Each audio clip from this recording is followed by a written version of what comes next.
Oi, gente. Buenas, buenas, buenas. Peraí. Colocar um filtrozinho, né? Boa noite, pessoal. Que loucura! 11h20. Boa noite para vocês que estão aqui. Vejo que não sou a única sozinha sexta-feira à noite. Aê! Boa noite, pessoal. Aí hoje, como é sexta-feira, vamos colocar um reggaeton. Boa noite pra vocês, gente. Hoje tem a treta do dia que não poderia não ser. Qual? Pressão ou não para a compra da vacina? Mas antes que a gente chegue na treta do dia, vamos comentar algumas cositas antes. Buenas noches, muchachos. Buenas noches, muchachitas. Nós vamos comentar o caso Bolsonaro? Sim! Boa noite, Diego Moreno. Tudo bem? Boa noite, Gabriel, meu querido parceiro do Novo. Pessoal, tem tanta coisa acontecendo que assim fica difícil até da gente começar a falar, né? Mas vamos lá. Vou começar a falar um pouquinho do dia. Hoje eu fui para a inauguração de uma obra que foi feita de asfaltamento na DF 295. Tem muitas pessoas. Gente, o DF é um estado muito incrível, sabe? Deixa aqui. É um estado muito incrível. Ele é grande. E quem mora no DF não conhece muita coisa do DF. Porque, assim, tem muita gente que tá aqui nessa live que não é do DF e não conhece a nossa realidade. Aqui nós temos um centro, que é o Plano Piloto, e algumas outras cidades que têm um altíssimo nível de renda. É o maior IDH do país, é a maior concentração de renda que existe. Mas quando a gente sai desse centro, desse meio, a gente começa a ir para cidades assim com uma realidade econômica bastante diferente. 295, Larissa, DF 295. E aí tem muita gente que não conhece essa realidade de pobreza do DF, assim como tem muita gente que não sabe que o DF é um grande produtor agrícola. É forte no agronegócio. Então o DF tem uma produção muito grande de feijão, de soja, de milho. Começa a ter uma grande produção pecuária também, então tem muito gado aqui, tem ovelha, né, carneiros, enfim. Então está aumentando muito a produção agrícola no DF, a gente está se tornando cada vez mais autossustentável. E a característica do agronegócio do Distrito Federal é um agronegócio bastante rico, com uma alta concentração de tecnologia. Então a gente consegue ter uma produção muito alta aqui no DF. E tem muita gente que não sabe disso, né? E aí o agronegócio, gente, ele envolve uma série de variáveis, tá? Uma das variáveis que a gente tem que levar em consideração é que é o seguinte, durante muito tempo, o cerrado foi considerado um bioma pobre. Então o cerrado ele foi sendo desmatado, sem nenhum tipo de critério, sem nenhum tipo de proteção. E o que está acontecendo hoje é que a gente está começando a ter escassez de água. Então isso, vou soltar meu cabelo aqui. Então isso é ruim porque já está diminuindo o volume de água nos nossos rios e sem água não tem produção, sem água não tem vida. Então, para quem não sabe, eu sou presidente da Comissão de Meio Ambiente da Câmara. É uma comissão muito grande, ela trata do meio ambiente, ela trata de ciência e tecnologia, ela trata de turismo, ela trata de desenvolvimento econômico. Então, é uma comissão muito grande. E eu estou me esforçando o máximo para adentrar em todas essas pautas dentro dessa comissão. Então, na parte do cerrado, de preservação do cerrado, o que eu tenho me dedicado mais é a questão das nascentes, né? Mais especificamente da recuperação das nascentes. Uma coisa que eu posso dizer para vocês é que o cerrado é um bioma extremamente rico. É um bioma que sustenta a balança comercial brasileira. Se a gente tem uma balança comercial positiva, é por causa do cerrado. Então, assim, o olhar para a Amazônia, ele é um olhar extremamente necessário, é um olhar que chama a atenção do mundo internacionalmente falando, mas a gente precisa olhar para o nosso cerrado aqui, não apenas pela condição estratégica dele como produtor de riqueza, como sustentador da nossa balança comercial, mas também como o bioma no qual nascem os principais rios do Brasil. Então, se a gente desmata o cerrado, a gente seca as nossas nascentes, consequentemente a gente vai começar a secar os rios também, né? Então essa é uma pauta muito importante, a gente está de olho nela, tem alguns institutos que já estão trabalhando com recuperação de nascentes e a gente está apoiando nessa pauta. E vocês sabem qual é a minha perspectiva. A nossa perspectiva é de desenvolvimento econômico sustentável. Então, assim, a gente tem que pensar na sobrevivência das pessoas, assim como a gente também tem que compatibilizar isso com a sobrevivência do meio ambiente, né?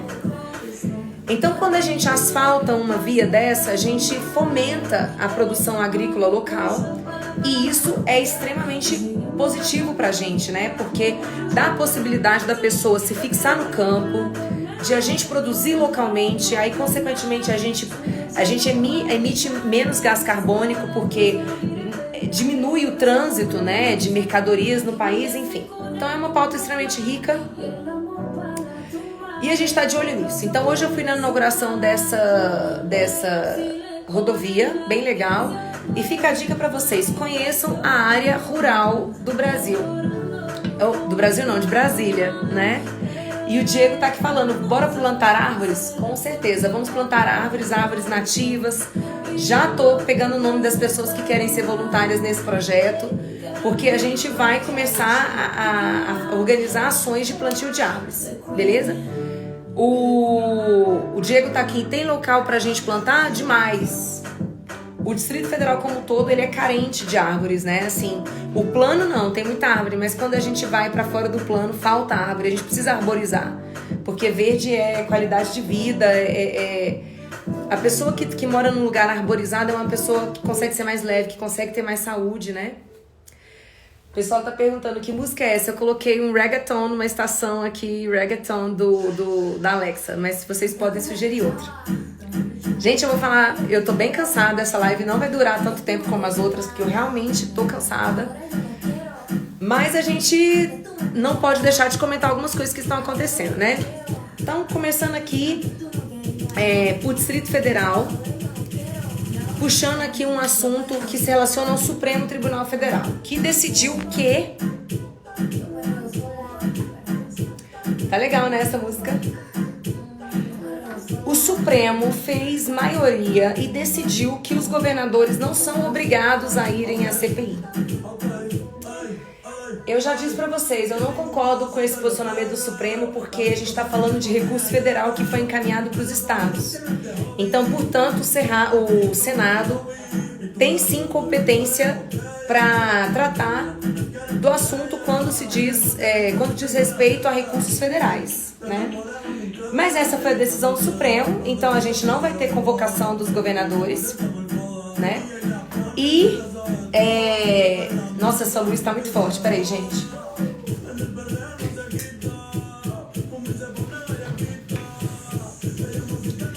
Aí o governador Ibanez Rocha, inclusive, já disse que não vai para a CPI do Covid no Senado.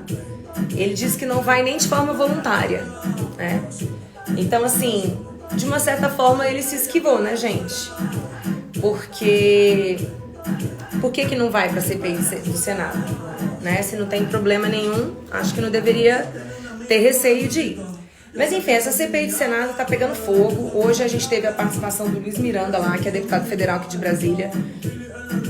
E o deputado Luiz Miranda, assim como seu irmão, que também se chama Luiz Miranda, foi também à CPI do Senado. E eles afirmaram que o irmão dele, que trabalha no Ministério da Saúde, na ponta, na parte final, assim, que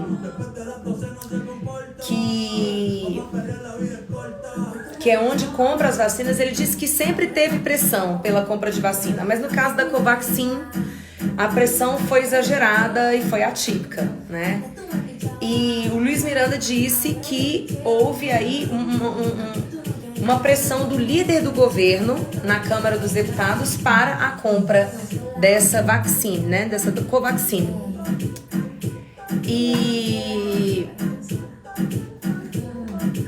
gente, eu acho que muitas coisas ainda vão se desenrolar a partir daí. Se eu não me engano, já 2 inquéritos já foram abertos contra o deputado Luiz Miranda. Mas o fato é que as pessoas precisam falar o que sabem mesmo. Então, assim, ele tá correto de ir lá e se expor, tá certo? Quase deu briga, quase apanhou, isso é normal, né? Tem gente que aproveita a situação para chamar atenção, para querer se posicionar, enfim, faz parte, né, do show. Mas muita coisa ainda vai acontecer, a gente tem que aguardar, né? A gente tem que aguardar para ver quais documentos são apresentados, né? Se tem documento mesmo, se não tem, se houve fraude do documento, como tem gente que tá falando que tem. Então, vamos ver. Da minha parte, eu gostaria de ver, até o professor Diógenes perguntou aqui, né? Cadê a CPI do Covid aqui no DF? Acho que deveríamos ter uma CPI aqui, né? No DF. Infelizmente não aconteceu, nós não tivemos a maioria para poder implantar a CPI aqui. Eu acho que a gente perdeu uma grande oportunidade, né?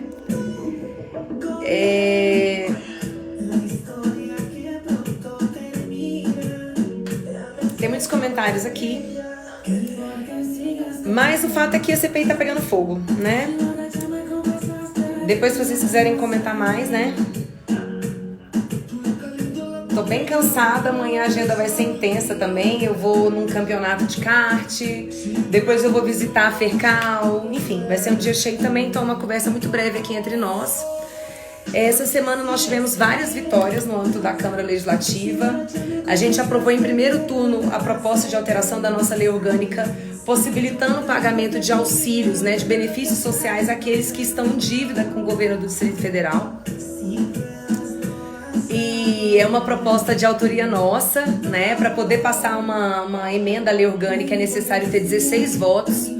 E conseguir 16 votos numa Câmara que tem 24 parlamentares não é fácil, né? Porque a gente tem sempre algum colega que está ausente da sessão, sempre tem algum colega que está com problema de saúde, enfim. Então foi um momento ali tenso, eu tive que ficar o tempo inteiro correndo atrás de colega para dar quórum, para poder votar. Então, assim, foi uma vitória que custou bastante convencimento, bastante conversa. E é o primeiro turno e a gente precisa agora aprovar em segundo turno. Então, para quem é aqui motorista de transporte de turismo e de transporte escolar, tá? Nós conseguimos essa vitória, tá? Agora a gente precisa aprovar no segundo turno. Para mim é bastante óbvio você poder pagar auxílio para uma pessoa que está endividada. Porque se o auxílio é de caráter alimentar, não faz sentido você não pagar um auxílio de caráter alimentar para uma pessoa que está endividada, né? Se a pessoa está endividada, ela está endividada. Ela está numa situação complicada. Então você vai falar o seguinte: olha, eu não vou te dar o auxílio porque você está me devendo, né? Sendo que são trabalhadores que não estão trabalhando porque as escolas estão fechadas. Então é o mínimo que tem que ser feita nesse caso. Aí o Gabriel tá aqui me acompanhando. Tem muita gente, Gabriel, que não entende patavinas do que é ser liberal. Aí falam assim: ah, mas você é liberal e você tá aí correndo atrás de auxílio. Que absurdo ficar correndo atrás de auxílio. Aí o liberal é assim: quando critica o governo, mas quando a corda arrebenta vai atrás do governo. Não, galerinha. Não tem nada a ver. Quem faz esse tipo de comentário não entende nada sobre o que é liberalismo. Liberalismo não significa anarquia. Nós liberais reconhecemos o papel do Estado, e o Estado, quando é o ente que lesa a pessoa, o mínimo que ele tem que fazer é reparar essa pessoa pelo dano que ele mesmo causou, né? O Jader tá aqui: conheço alguns que fazem transporte escolar que estão na roxa. Pois é, imagina, desde março do ano passado eles não estão trabalhando. Eles não estão trabalhando e eles têm um veículo que eles não podem usar para outra finalidade. Então, o capital deles está imobilizado num veículo que não pode ser usado para outro fim, para outra atividade econômica. Caramba, é assim, é um crime. Assim como as escolas públicas fechadas até hoje é um verdadeiro crime, sabe? Tem várias crianças com deficiência que retrocederam muito. Crianças que precisavam do estímulo que tinham na escola e agora já estão parando de andar, já estão parando de falar. É uma tragédia, assim, é difícil de calcular, mas o Instituto Ayrton Senna já chegou à conclusão que nós perdemos 10 anos por causa das escolas fechadas, né? O Rafael Felipe está aqui falando, o Estado os proibiu de ganhar dinheiro, exatamente. Então, o mínimo que o Estado tem que fazer é dar alguma coisa para eles. E um auxílio de R$600 para uma pessoa que tinha uma renda ali de 2, 3 mil reais, vocês sabem que é completamente insuficiente. O brasileiro, ele geralmente, ele gasta tudo que ele ganha para se manter, para poder pagar aluguel, para poder comprar comida, para poder pagar as contas, água, luz, telefone, roupa para os filhos. Então, assim, é o mínimo que a gente pode fazer, né? E aí nós tivemos essa vitória nessa semana. Ok. Outra vitória também, eu consegui aprovar a extensão do teste do pezinho. Então, assim, várias outras doenças agora vão poder ser detectadas precocemente. Então, isso é fundamental para a gente prover o desenvolvimento, né, para essas crianças que têm uma doença detectadas precocemente. O Gonzaga Capital tá aqui, ó. Vai levar pelo menos mais 50 anos para esse povo sair dessa influência dos anos 60. Pois é, com certeza. Essa mentalidade marxista, né, que pegou forte no Brasil. Gente, a Mila veio ver vocês. Olha, a Mila. Geralmente quem vem é o Milo. Mas hoje quem veio foi a Mila. Eles são dois irmãos, Mila e Mila.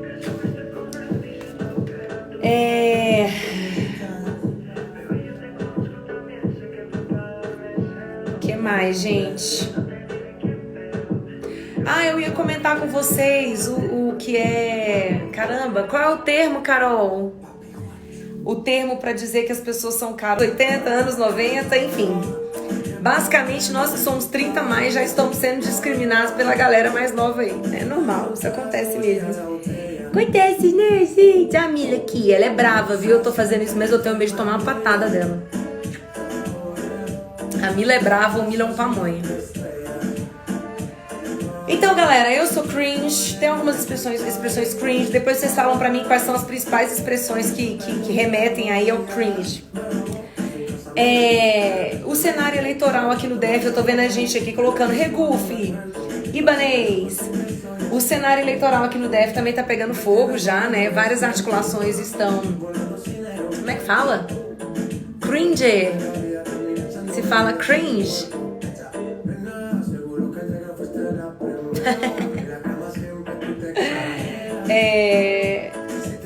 Tá pegando fogo, várias composições estão sendo feitas, todo mundo tá aí na expectativa da reforma eleitoral que vai sair esse ano. Tem muita gente que acredita que vai ser o voto distritão. Então, distritão é o seguinte, o mais votado entra. Já falei pra vocês, a minha opinião é que o distritão não é legal, porque você vai restringir muito a chegada de pessoas de fora da política, de pessoas que não são ricas, de pessoas que não têm um padrinho político. Eu mesma não teria entrado se o sistema de escolha fosse o distritão, né? Aí, gente, a Mila derrubou meu celular. E eu quero que vocês que me acompanham, que gostam do meu trabalho, que me digam. Vamos conversando no direct, vamos decidir, tá? Pra onde que eu vou, tá? Beleza, galera? Muito obrigada aí pela presença de vocês. Pelo carinho, pelo apoio. Vocês são feras, vocês são tops. Sei que tem muita gente que tá aí comigo, tá? Mas tá na hora de encerrar essa live, porque eu tô um pouquinho cansada. Hoje a minha primeira agenda foi 8 horas da manhã e eu não parei nem um minuto até agora. Quando o pessoal que for de Brasília aí, não for de Brasília, estiver em Brasília, entre em contato pra gente se conhecer pessoalmente, tá bom? Gente...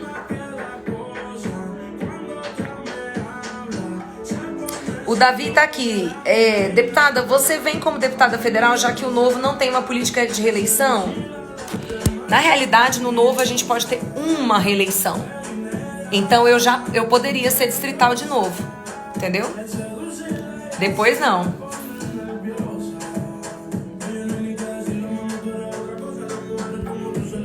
Vamos ver, né, galera? A gente tem que fortalecer a nossa bancada no nível federal. Ao mesmo tempo, a gente tem um trabalho intenso para continuar aqui no âmbito do Distrito Federal.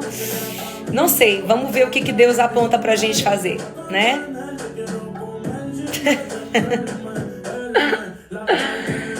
Gente, Vamos descansar, mas antes de descansar, fazer nossa oração, nossa meditação e pedir para Deus ir curando o nosso país de todas as nossas pobrezas, de todas as nossas dificuldades, né? Muito obrigada pelo carinho, vou tomar um banho. Confesso para vocês que eu não tomei banho ontem. Não deu tempo de eu tomar banho ontem, gente. Eu não tomei banho ontem. Então, assim, eu até agora não tomei banho. Tem mais de 24 horas que eu não tomo banho. Eu vou tomar um banhozinho. Não sou casada. Não sou casada. Tá bom, gente? Muito obrigada pela presença. Até amanhã. Acompanhe meu dia amanhã. Não sou casada, Diego. Não sou. Já fui. Me separei. Beijo. Fiquem com Deus, gente. Até amanhã. Tchau.